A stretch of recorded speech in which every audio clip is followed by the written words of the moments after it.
What is up, everybody? My name is Franco, and you're watching Hear Me Out Podcast and Frank Analysis. And I'm joined by a very special guest here. We have Carlos of the Beer Experience 360. How are you doing today, Carlos? It's good to have you back.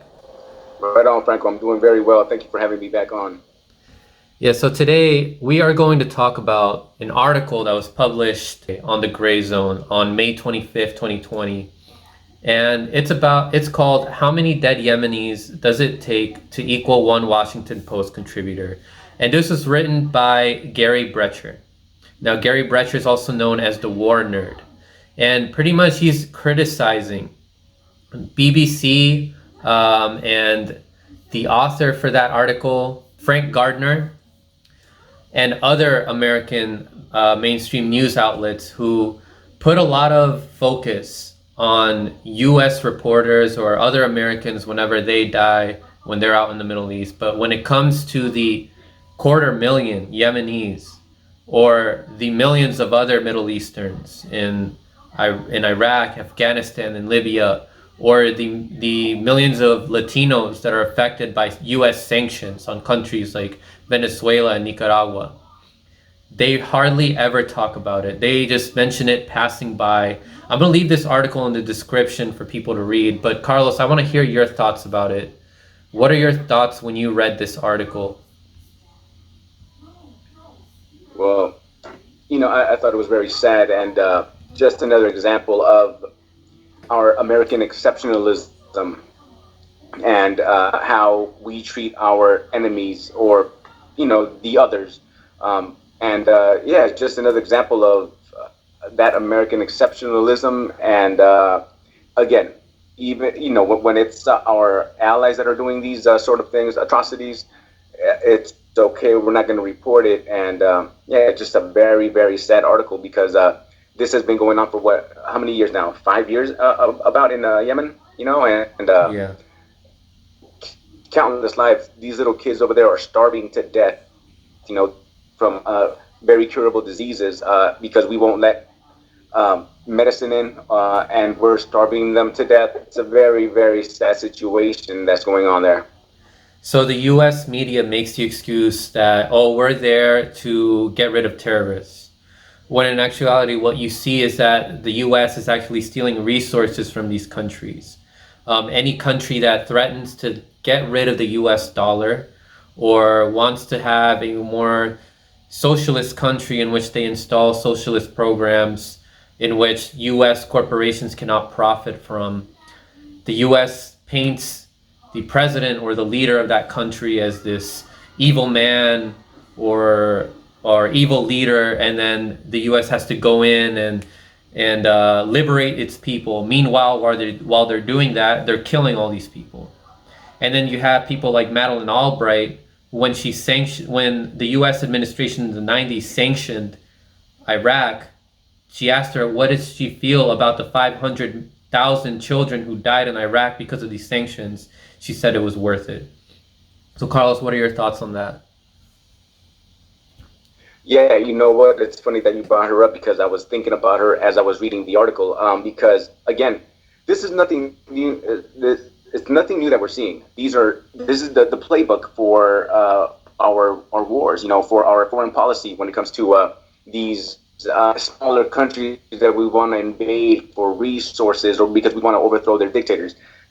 The same old playbook. So this is nothing new that something that we see in Venezuela, we saw in Iraq the first time and the second time, and then we saw in Libya, we saw it in Syria, and now we're seeing it here in Yemen also. And I don't know if you've noticed, but every war or intervention that we are involved in, whether it's by providing aid or weapons or money, it always becomes the next big humanitarian crisis. So this is something that continues to happen, and it's really sad that we are so far removed and don't want to pay attention to these things. It's really, really sad, and especially when these they know what's going on. They know that they're being propaganda by the intelligence agencies, and they choose to do nothing about it. Yeah, and this is happening under Trump's watch right now. And the Yeah. Democrats, who are supposed to be the resistance against Trump, are voting for an increase in the military budget. They're voting for all these sanctions. And this war in Yemen is still ongoing right now. We're killing, like the article was talking about, there's so far 250,000 citizens of Yemen that have died.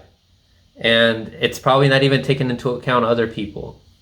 So, Carlos, I wanted to Yeah. read this one part of the article to you that stuck out to me. So, the article says Najran was a Yemeni city before the 1930s when the Navu riches Saudis rented it from the dirt poor Yemenis and simply refused to return it when the lease was up.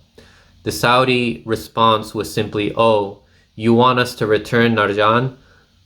Meet our new friends, the US and UK militaries. We're paying them for protection now. So if you take one step across the new border, they'll blow you up. They'll blow you to bits."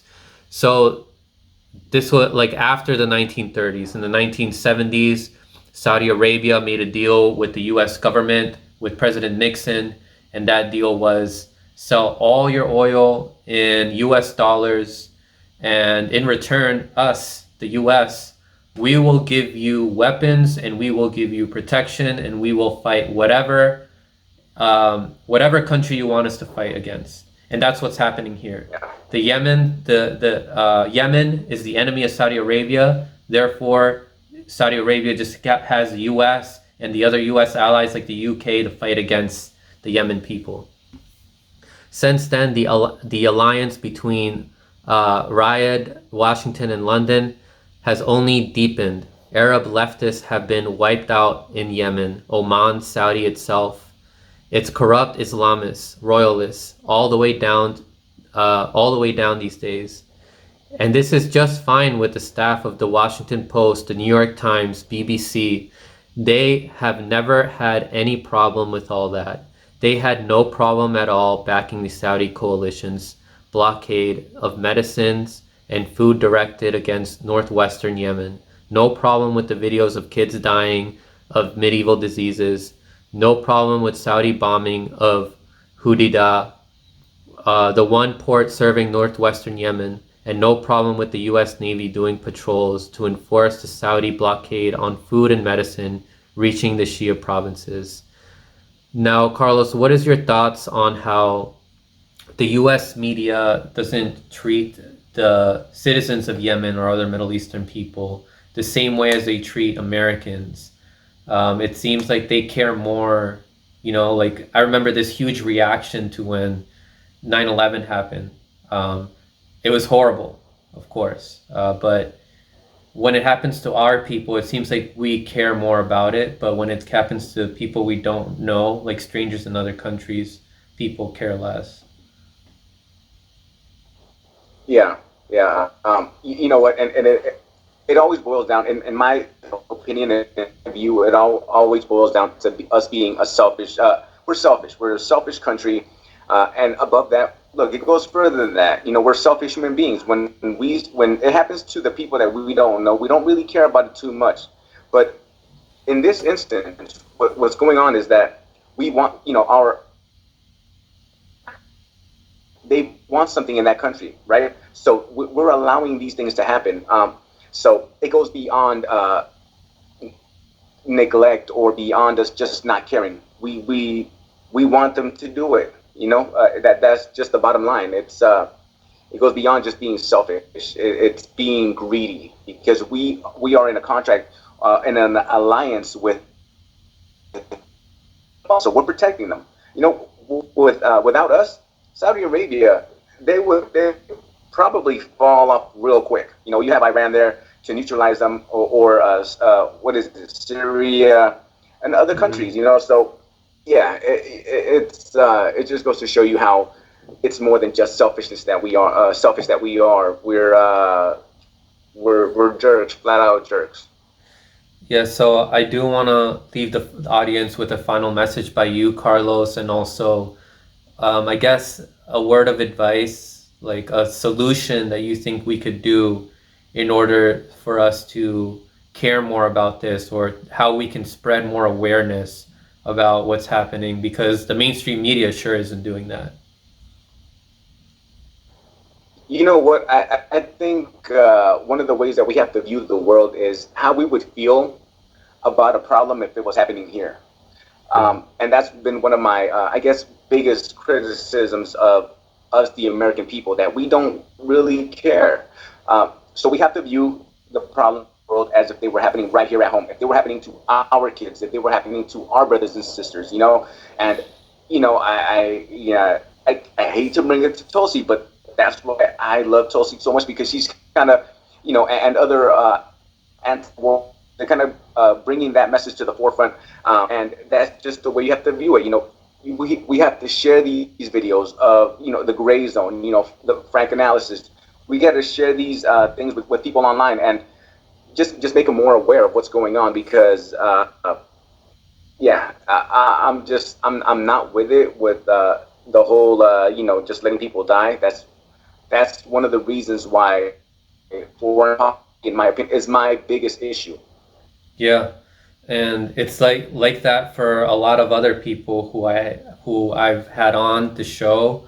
They tell me that war is their biggest issue, and what I really admire about you and these other people is that they are able to put themselves in other people's shoes and in strangers, because like the great Lee Camp says of Redacted Tonight, is that these working class people in other countries, these poor people, you have more in common with them than you do with the leaders of your nation, the oligarchs, and the millionaires that are giving you the mainstream news. So Right. I'll leave you guys Can I with. say one more thing? Sure, yeah, go ahead. I was right about to say that. Yeah, yeah. Just one more thing. That these people that we're killing in other parts of the world, Yemen, these are very poor people already. So we're taking what little they have. We're taking what little they Yeah. have, and we're just we're being beyond cruel, beyond animals. An animal only kills to eat. We killed to have more. So these rich people, they're getting richer. You and I, we're the ones that are, going to war, killing these people for their gain. Yeah. So we have to start looking at the world like that. And you got to look at these. You got to look at the pictures. I think that we should circulate pictures of these little Yemeni kids that are pretty much just skin and bones. It's a really, Yeah. really sad situation. Yeah, just to see anyone like that. Thank you so much, Carlos, for those great words and your advice. We hope to continue having you on. Please subscribe to his channel, people, The Beer Experience 360. Have it linked in the description. Subscribe to Frank Analysis and HMO Podcast. Thank you guys so much for watching, and don't forget to stay informed. Thanks for watching that segment of Hear Me Out. Don't forget to like, share, subscribe, and hit that notification bell down below so you can get the latest on sports, pop culture, and progressive politics. Stay informed.